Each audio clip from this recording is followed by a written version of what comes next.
ciclismo para mí significa, aparte de un deporte, una manera de vida, ¿no? Mi inicio en la bicicleta fueron con unos 8 años, cuando el club ciclista de aquí, de la Rambla, de mi pueblo, realizó una marcha cicloturista, una convivencia para todo el que quisiera apuntarse. Mi minusvalía es una amputación del antebrazo izquierdo, pero es de nacimiento.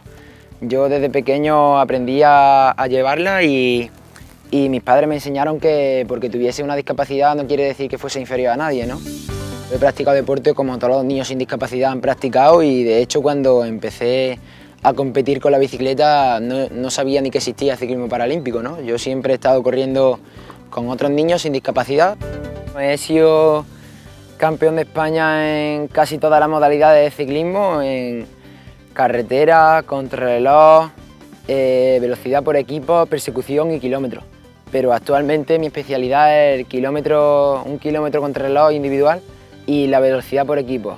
Luego en 2014 he sido doble campeón del mundo en kilómetro individual y en velocidad por equipo y también he revalidado el récord del mundo de las dos modalidades.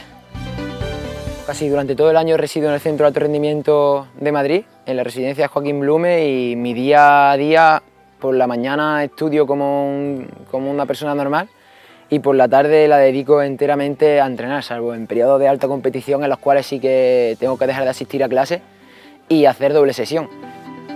Como objetivo, pues intentar revalidar el título de campeón del mundo en los próximos años y de cara a la Olimpiada de Río 2016 hacerlo lo mejor posible y si puede ser ganar allí, pues estaría súper contento.